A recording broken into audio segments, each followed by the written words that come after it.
एक dance step ये था जहां पर वो सीढ़ियों से कुछ इस प्रकार उतरते हैं। इस फिल्म का क्लाइमेक्स सीन ही हमें चोमू होने से बचाता है। हीरो को बता रहे हैं कि हीरो को कैमरे के सामने अपने चेहरे के एक्सप्रेशन कैसे देने हैं। और इस सिंहासन को एक ही हाथ से हवा में उठवा देती है संजय मिश्रा। तो वो इस शब्द को बोलना नहीं चाहते थे, अरुण कुशवाहा। लेकिन दोस्तों इनके जो फिल्म के अंदर शूटिंग डेज थे वो सिर्फ 4 दिन थे।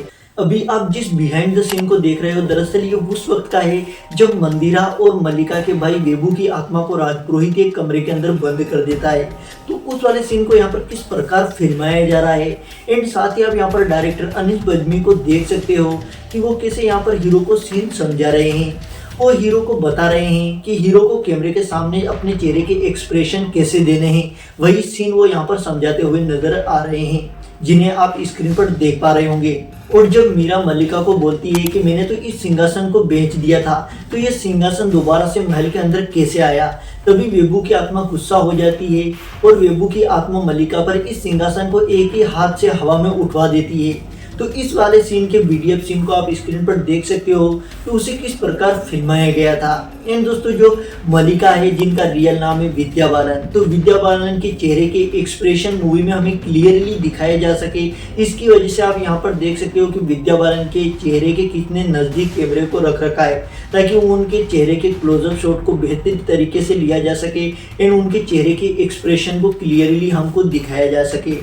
एंड इस सीन के अंदर विद्या बालन के जो बाल है वो हमें काफ़ी मूवमेंट करते हुए नजर आते हैं, यानी उड़ते हुए नजर आते हैं। तो उसके लिए यहाँ पर एयर मशीन की हेल्प ली गई थी। संजय मिश्रा उर्फ बड़े पंडित या जगन्नाथ शास्त्री जो इस सीन के अंदर कुछ शब्द बोलते हैं। नेटफ्लिक्स कौन चालू किया रे? तो वो इस शब्द को बोलना नहीं चाहते थे, लेकिन डायरेक्टर अनिश बज्मी की जिद थी कि वो इस डायलॉग को बोले। लेकिन उनकी कहीं से इच्छा नहीं थी कि वो इस डायलॉग को बोले, क्योंकि उनका मानना था कि यहाँ पर तो क्या ही डायलॉग को फिट किया जा सकता है। बट डायरेक्टर अनिश बज्मी का कहना था कि वो इस डायलॉग को बोले। ये संजय मिश्रा ने एक इंटरव्यू में बताया था। मनीष वाधवा, जिनको हमें इस फिल्म में एक राजपुरोहित दिखाया गया है, तो दोस्तों वो इनमें 2 बहनों की स्टोरी के बारे में बता रहे होते हैं, क्योंकि ये फिल्म 2 बहनों के ऊपर है। एंड उनका एक तीसरा भाई भी होता है जिसका नाम वेबू। हालांकि ये हमारा पॉइंट नहीं है, लेकिन जब वो 2 बहनों के बारे में बताते हैं कि एक बहन इतनी खतरनाक है तो दूसरी उससे भी ज्यादा खतरनाक है, तो इस सीन के अंदर हमें नाइट का ये सीन देखने को मिलता है। तो दोस्तों इस वाले सीन को एक्चुअल में दिन के टाइम पर शूट किया गया था and after that VFX and colour grading के जरिए इस सीन को नाइट में कन्वर्ट कर दिया गया कुछ इस प्रकार। अरुण कुशवाहा, इनको तो आप लोग जानते होंगे, जो कि एक बेहद ही फेमस कॉमेडी यूट्यूबर है। तो आप सभी को पता है कि इन्होंने इस फिल्म के अंदर छोटे मियाँ के कैरेक्टर को प्ले किया था। लेकिन दोस्तों इनके जो फिल्म के अंदर शूटिंग डेज थे वो सिर्फ 4 दिन थे। बट डायरेक्टर अनिश बज्मी ने जब इनकी एक्टिंग देखी और इनकी कॉमेडी एक्टिंग को देखा तो इनसे काफ़ी ज़्यादा प्रभावित हो गए थे। इसकी वजह से उन्होंने इनके शूटिंग डेज 40 दिन कर दिए, सीधा 4 दिन से 40 दिन, आप सोच सकते हो। एंड अरुण कुशवाहा ने एक इंटरव्यू में ये बात बताई थी कि ये उनकी लाइफ का सबसे एक अच्छा मोमेंट था। इस फिल्म का एक टाइटल ट्रैक है जिसके अंदर हमें कार्तिक आर्यन के काफ़ी यूनिक एंड बेहतरीन डांस स्टेप देखने को मिले थे। तो इन डांस स्टेप के अंदर एक डांस स्टेप ये था जहां पर वो सीढ़ियों से कुछ इस प्रकार उतरते हैं। तो इस वाले डांस स्टेप के लिए उन्होंने सिर्फ 30 मिनट प्रैक्टिस की थी। और यहाँ पर एक इंटरेस्टिंग फैक्ट ये है कि उन्होंने इस 30 मिनट की प्रैक्टिस में ही इस सीन को 1 टेक के अंदर कंप्लीट कर लिया था। भूल भुलैया 3 मूवी का क्लाइमेक्स सीन, जिन लोगों ने इस फिल्म को एंड तक देखा है उनको पता है कि इस फिल्म का क्लाइमेक्स सीन ही हमें चोमू होने से बचाता है। क्योंकि जब हम इस मूवी को स्टार्टिंग से देखते हैं तो हम एंडिंग तक और ही कहानी को सोचकर बैठते हैं, लेकिन जब हम क्लाइमेक्स सीन को देखते हैं तो हमें पता चलता है कि साला पूरी मूवी के अंदर हमें चोमू बनाया गया था। क्योंकि इस फिल्म के क्लाइमेक्स सीन में हमें पता चलता है कि ये कहानी पूरी अलग थी एंड एक अलग ही करवट ले लेती है ये कहानी क्लाइमेक्स के बाद। तो दोस्तों ये हमारा पॉइंट नहीं है क्लाइमेक्स की, मैं हर बार स्टोरी बताने लगता हूँ आप लोगों को फिल्म की, बट हमारा पॉइंट है क्लाइमेक्स सीन के बिहाइंड द सीन को दिखाना। जैसे कि आप स्क्रीन पर देख पा रहे होंगे कि इस फिल्म के क्लाइमेक्स को कैसे फिल्माया गया था। इस क्लाइमेक्स वाले सीन का जो आप सेट देख रहे हो इसको मुंबई के अंदर बनाया गया था। एंड यहाँ पर आप देख सकते हो कि कैसे यहाँ पर रिंग वायरिंग की हेल्प से हर सीन को फिल्माया जा रहा है। मूवी का ये सीन जहाँ पर रूह बाबा एंड छोटे मियाँ जो है वो जो जय वीरू वाली बाइक होती है रॉयल इनफील्ड, उसमें कुछ इस प्रकार जाते हैं ब्रिज के ऊपर, हमें इनको दिखाया जाता है।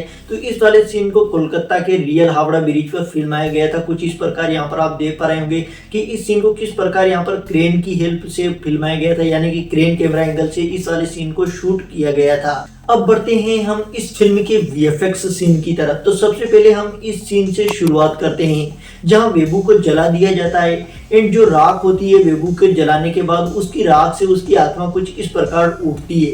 तो इस वाले सीन को सेट पर कैसे शूट किया गया था यहाँ पर आप देख पा रहे होंगे।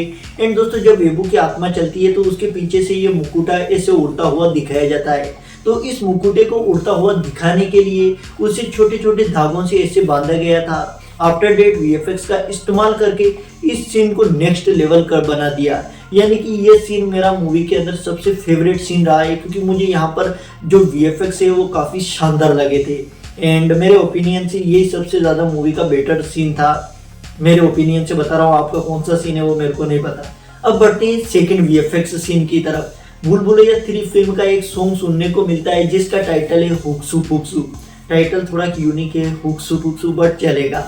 तो इस सारे सॉन्ग के अंदर हमें एक बड़े से मुकुटे को जलता हुआ दिखाया जाता है। यानी इस सॉन्ग में हमें ऐसा दिखाया जाता है कि जो गांव के लोग हैं वो मंजूलिका के एक बड़े से पुतले को बनाते हैं एंड जलाते हैं। तो इस मुकुटे को रियल में बनाया तो गया था बट जलाया नहीं गया था क्योंकि दोस्तों इस जो जलाने वाला मुकुटा हमें दिखाया गया था इस सॉन्ग के अंदर उसे कुछ इस प्रकार वीएफएक्स से क्रिएट किया गया था।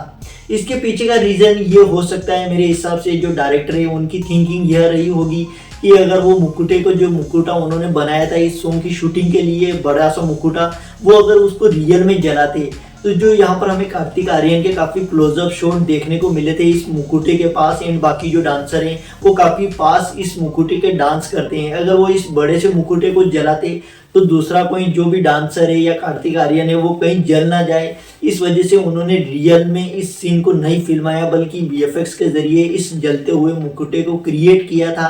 एंड जो क्लोजअप शॉट हमें पास के दिखाए गए थे वो एक और जो रियल में मुकुटा तैयार किया गया था इस सॉन्ग की शूटिंग के लिए वहां पर इन क्लोजअप शॉट को लिया गया था। एंड जो जलता हुआ मुकुटा दिखाया गया था उसके लिए कुछ इस प्रकार पहले एलईडी लाइट से लगाई गई थी। आफ्टर डेट वीएफएक्स के जरिए यहाँ पर जलते हुए मुकुटे को क्रिएट कर दिया गया। जब आत्मा इन तीनों को रोकती है, छोटे पंडित, बड़े पंडित एंड पंडिताइन को, तो वो अपने हाथ के जो मूवमेंट है वो जैसे ऐसे करते हैं तो वहाँ पर हमें कुछ रिफ्लेक्शन देखने को मिलते हैं। तो यहाँ पर संजय मिश्रा, राजपाल यादव, अश्विनी कलशेखर वो अपने हाथों के मूवमेंट एंड जो चेहरे के एक्सप्रेशन है वो काफ़ी ज़्यादा यूनिक यहाँ पर देते हैं। तो ये रियल में देना तो इतना मुमकिन नहीं था क्योंकि कोई अगर टैलेंट वाला बंदा हो वही ऐसा कर सकता है क्योंकि ये माइकल जैक्सन के मूवमेंट है, काफ़ी मतलब यूनिक तरीके से इन्हें दिया जा सकता है, तो वो तो ऐसा नहीं कर सकते। तो इसके लिए पहले यहाँ पर शीशे को रखा गया था, यानी कि यहाँ पर एक कांच को रखा गया था, पारदर्शी कांच को, जिसे आप स्क्रीन पर देख सकते हो। फिर आफ्टर डेट वीएफएक्स का इस्तेमाल करके यहाँ पर उस रिफ्लेक्शन को ऐड किया गया एंड यहाँ पर हमें इनके यूनिक एक्सप्रेशन चेहरे के और हाथ के देखने को मिले थे। मैंने आपको जो पहले एक सॉन्ग बताया है जिसका टाइटल है हुक्सू फुक्सू, तो जब दोस्तों ये सॉन्ग खत्म होता है तो हमें विद्या बालन का कुछ ऐसे चेहरे का एक्सप्रेशन देखने को मिलता है। तो इस वाले सीन को एक ब्लू पर्दे पर इस प्रकार शूट किया गया था जिसे आप बिहाइंड द सीन में देख सकते हो। एंड दोस्तों जब रूह बाबा की शादी के लिए कपड़े निकाले जाते हैं महल के एक पुराने डिब्बे से, तो वहाँ से एक कुर्ता निकल जाता है अचानक से। तो आप लोग इसे कुर्ता बोलते हैं या कुछ और मेरे को नहीं पता, बट हम तो इसको कुर्ता ही बोलते हैं। तो जो कुर्ता है वो गर्दन पकड़ लेता है जो कपड़े निकाल रहे होते हैं उनकी। तो दोस्तों इस वाले सीन को फिल्माने के लिए पहले एक बंदे को कुछ ग्रीन कॉस्ट्यूम पहनाई गई थी ऐसे, एंड आफ्टर डेट वीएफएक्स का इस्तेमाल करके इसको रिमूव कर दिया गया एंड इस सीन को ऐसे शूट किया गया था। जवान फिल्म के शाहरुख खान की तरह जब छोटे पंडित इस फिल्म के अंदर दोबारा से एंट्री करते हैं तो उनके एंट्री सीन को कुछ इस प्रकार सेट के अंदर फिल्माया गया था रिंग वायरिंग की हेल्प से। एंड दोस्तों हमें एक सीन और देखने को मिलता है फिल्म के अंदर जब माधुरी दीक्षित एंड विद्या बालन आमने सामने अपना गला दबाते हुए नजर आते हैं। तो इस वाले सीन को भी एक ब्लू स्क्रीन के सेट में कुछ इस प्रकार फिल्माया गया था।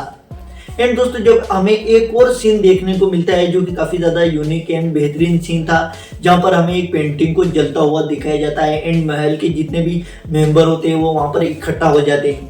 तो इस पेंटिंग को जलता हुआ दिखाने के लिए पहले पेंटिंग जैसा एक डेमो तैयार किया गया था एंड उस डेमो के अंदर कुछ एलईडी लाइट्स लगाई गई थी कुछ इस प्रकार। एंड आफ्टर डेट वीएफएक्स का इस्तेमाल करके यहाँ पर फायर को ऐड कर दिया गया, यानी आग को ऐड कर दिया गया। वीडियो के एंडिंग में इस फिल्म के कुछ शूटिंग लोकेशन के नाम जान लेते हैं। ओरछा, जो कि मध्य प्रदेश के अंदर मौजूद है। ओरछा के जहांगीर महल एंड राजा राम मंदिर के अंदर इस फिल्म के कुछ मुख्य सीन्स को फिल्माया गया था। जो फिल्म के अंदर हमें महल को दिखाया गया था एंड जो टेम्पल्स दिखाए गए थे वो इसी ओरछा के अंदर मौजूद है। कंचन घाट भी मध्य प्रदेश के अंदर ही मौजूद है एंड यहाँ पर भी फिल्म के कुछ सीन्स को फिल्माया गया था। एंड कोलकाता के बारे में तो आपको मैंने पहले ही बता दिया, जहाँ पर रू बाबा एंड छोटे मियाँ एक बाइक पर आते हैं और कोलकाता का ही वो रियल ब्रिज होता है, हावड़ा ब्रिज, वहाँ पर इस फिल्म की शूटिंग हुई थी। मुंबई के अंदर इस फिल्म के कुछ सेट्स को तैयार किया गया था एंड उन सेट्स के अंदर कुछ हॉरर सीक्वेंस की शूटिंग हुई थी। जितने भी आपने फिल्म के अंदर हॉरर सीक्वेंस के सीन देखे थे वो सभी मुंबई के अंदर सेट बनाकर फिल्माए गए थे। यहाँ तक इस वीडियो को देखने के लिए आप लोगों का बहुत बहुत धन्यवाद। मिलते हैं अगले किसी new movie behind the video के साथ। तब तक के लिए goodbye again, see you, thanks for watching this video.